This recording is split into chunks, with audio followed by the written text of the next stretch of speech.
ابھی اس مقام پر رسول پاک صلی اللہ علیہ وسلم سے جب پوچھا گیا کہ سنی کون ہوتا ہے، میرے آقا صلی اللہ علیہ وسلم نے اس وقت 10 نشانیاں اہل سنت کی عطا بتا فرما دی.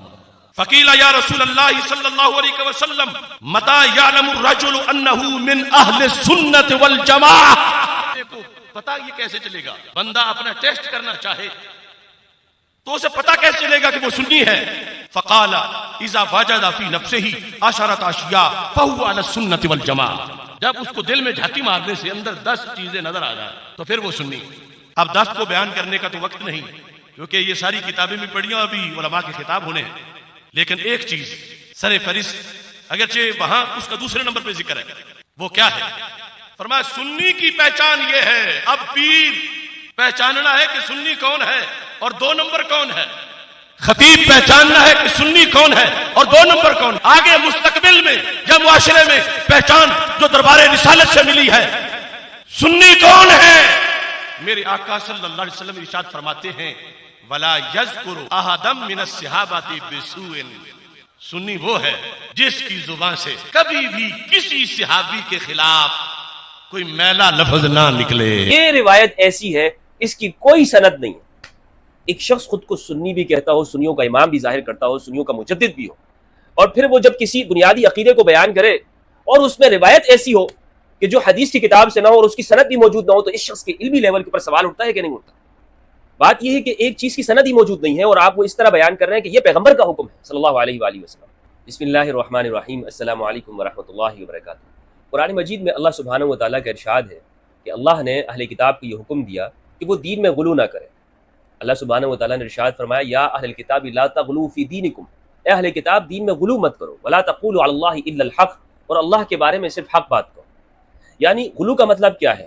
وہ عقائد، وہ نظریات جو قرآن سے ثابت نہ ہو، جس کا اللہ نے حکم نہ دیا ہو، اس پر تم شدت نہ اختیار کرو اور اسے اللہ کی جانب منسوب نہ کر دو کہ یہ اللہ کا حکم ہی یہ ہے. اس طرح بیان کر رہے ہو کہ گویا اللہ رب العزت نے اس کا حکم دیا ہے. ایسا نہیں کرنا. اس آیت میں تو بظاہر اہل کتاب کو حکم دیا گیا، لیکن مخاطبین اس کے وہ مؤمنین ہیں، اس امت کو بھی یہ خطاب ہے. مسلمانوں سے بھی یہ کہا گیا ہے کہ تم نے بغیر تحقیق کے بات نہیں کرنی ہے، اور اللہ کے بارے میں نبی صلی اللہ علیہ وآلہ وسلم کی جانب کسی قول کو منسوب کرتے ہوئے یہ نہ کہو کہ یہ پیغمبر کا قول ہے جب تک کہ وہ صحیح تمہیں معلوم نہ ہو جائے، یعنی صحیح سند کے ساتھ تم تک پہنچ نہ جائے. اچھا، اب یہ سند کی جو بات ہے ہمارے ہاں بسا اوقات تو ایسا ہوتا ہے کہ ایک سند کو اگر کوئی محدث صحیح کہہ رہا ہے، دوسرا محدث اس کو وہ کہتا ہے نہیں اس میں راوی ضعیف ہے، مدلس ہے وغیرہ وغیرہ. اس کی بات نہیں ہو رہی. بات یہ ہے کہ ایک چیز کی سند ہی موجود نہیں ہے اور آپ وہ اس طرح بیان کر رہے ہیں کہ یہ پیغمبر کا حکم ہے صلی اللہ علیہ وآلہ وسلم. تو اس صورت میں اگر اس طرح کر کے کوئی بیان کرے گا تو یہ واقعتاً یہ دین میں غلو ہو جائے گا. مثلا اگر ایک شخص کہے کہ نبی صلی اللہ علیہ وآلہ وسلم نے یہ ارشاد فرمایا اور وہ بغیر سند کی یہ بات بیان کر رہا ہے، یعنی کتابوں میں بھی اس کی سند موجود نہیں ہے، اور پھر اس کا اپنا اصول اور اس کے مکتب کا اصول یہ ہے کہ آپ نے بغیر سند کی کوئی بات نہیں کرنی. ہمارے ہاں اہل سنت کا تو یہ اصول ہے، اسی پر ساری سنیت کھڑی ہوئی ہے. ساری جتنی بھی روایات ہیں ہم سند کو دیکھتے ہیں، اس میں راوی کس طرح ہے، کیا ہے وغیرہ وغیرہ. وہ اس کے لیے پورا دین جو ہے وہ مرتب کیا گیا ہے اسناد کے اوپر.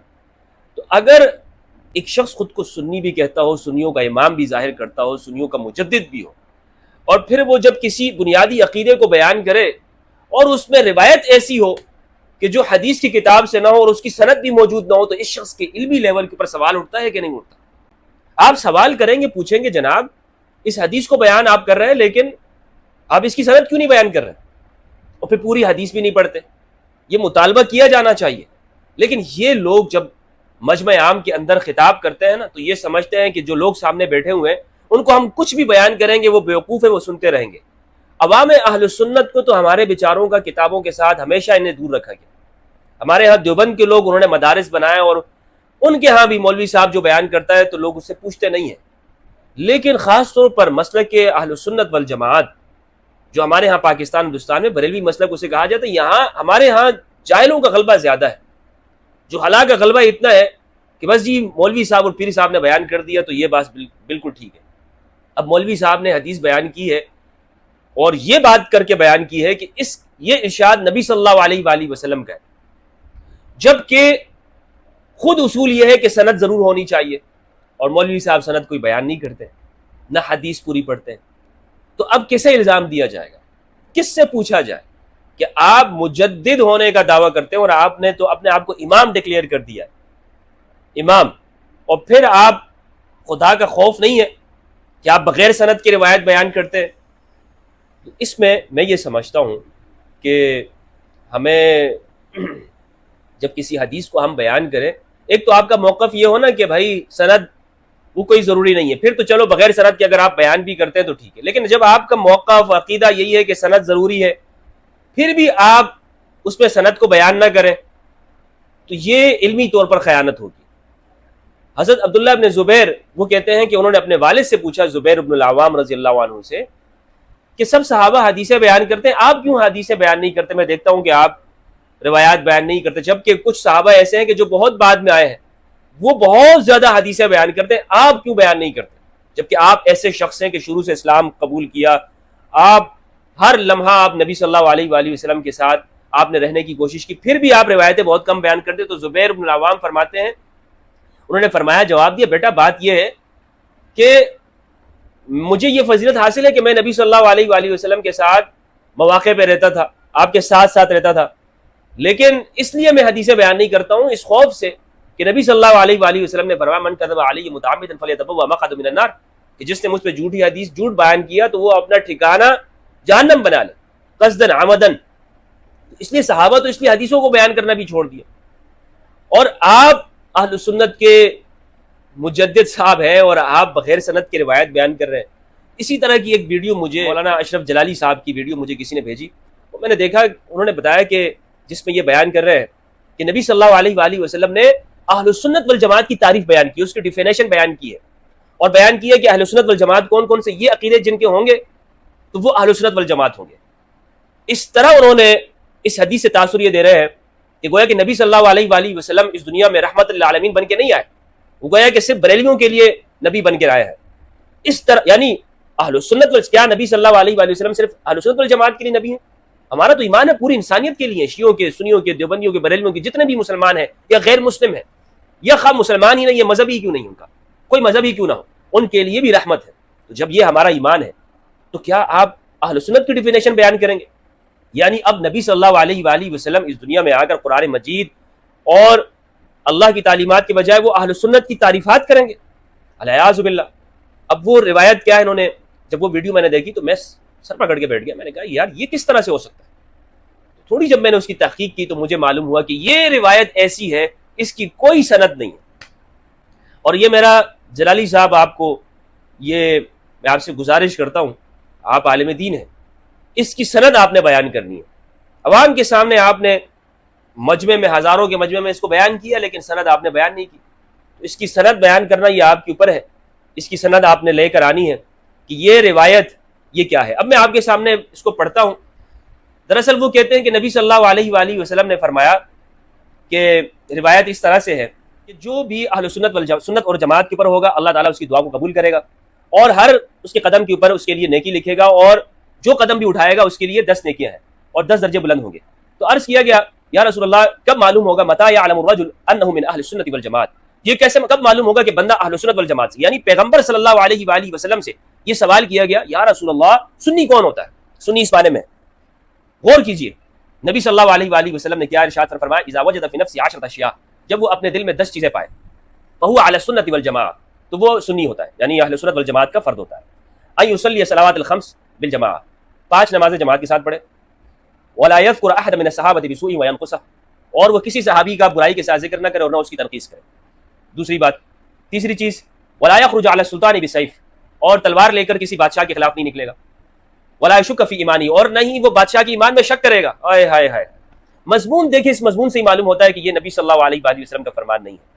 اس کو میں بتاؤں گا کہ اس کی کیا وجہ ہے۔ اچھا، یہ پوری روایت جلالی صاحب نے نہیں پڑھی، جلالی صاحب نے صرف اتنا پڑھا، اذا وجد فی نفسہ 10 اشیاء فهو علی السنت والجماعہ یصلی الصلاۃ الخمس بالجماعہ ولا یذکر احد من الصحابہ بسوء وینقص، صرف یہ جملہ پڑھا اور پھر آگے کی پوری روایت چھوڑتے ہوئے کہا کہ پوری روایت پڑھنا ضروری نہیں ہے، طویل ہے، اس میں دیگر اشیاء بھی بیان کی ہے۔ اس لیے نہیں پڑھا، اس لیے یہ روایت نہیں پڑھی کہ جب یہ روایت پڑھتے تو خود ہی معلوم ہو جاتا کہ یہ پیغمبر صلی اللہ علیہ وآلہ وسلم کا فرمان نہیں ہے۔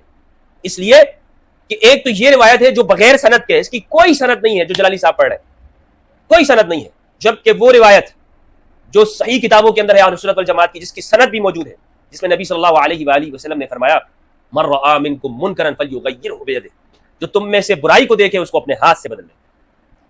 یہ صحیح ہے، سند کے ساتھ موجود ہے، کوئی بھی اس کا انکار نہیں کر سکتا اس روایت کا. اگر کوئی کہتا ہے کہ بھائی یہ صحیح نہیں ہے تو اس کو پیش کرنا چاہیے. ایک روایت یہ ہے جس میں نبی صلی اللہ علیہ وآلہ وسلم ارشاد فرما رہے ہیں کہ جب برائی کو دیکھو تو اس کو بدل دو، اس کو بدل دو. فَإِن لَّمْ يَسْتَطِعْ فَبِلِسَانِهِ وَإِن لَّمْ يَسْتَطِعْ فَبِقَلْبِهِ وَذَلِكَ أَضْعَفُ الْإِيمَانِ. یہ درجات بیان کیے. لیکن دوسری طرف جو جلالی صاحب جو پڑھ رہے ہیں اس کی تو کوئی سند ہی نہیں ہے، تو اب کس کو مانے؟ لوگ پوچھیں گے نا.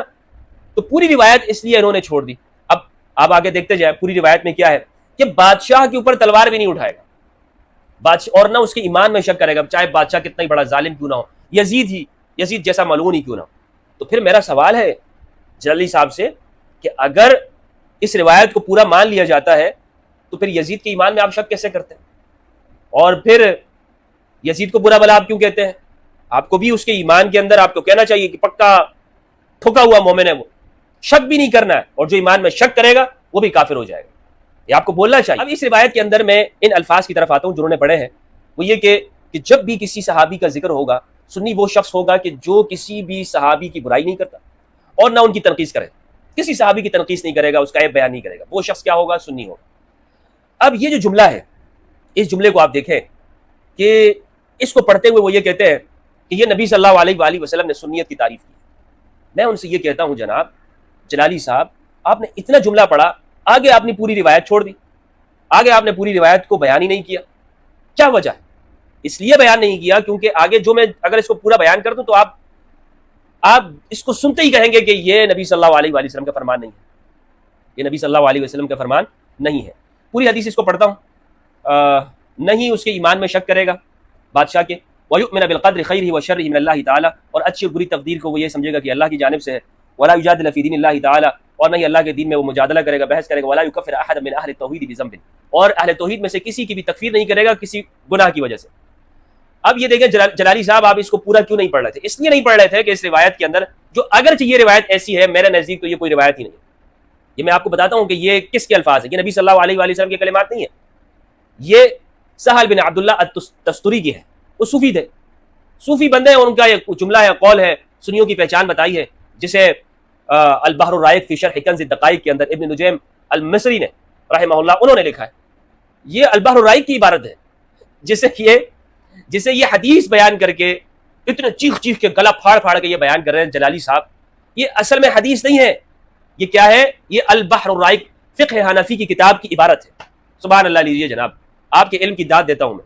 جلالی صاحب آپ کے علم کو داد ہے، میرا داد ہے. کیا بہترین آپ نے بیان کیا اور اپنے موقف کو ثابت کیا. لیکن اس طرح کرتے ہیں اپنے موقف کو ثابت کہ البحر الرائق کی عبارت کو آپ یوں بیان کر رہے ہیں جیسے کہ آپ کو ٹھوس حدیث مل گئی اور نبی صلی اللہ علیہ وآلہ وسلم نے فرمایا. تو ڈریے اس چیز سے.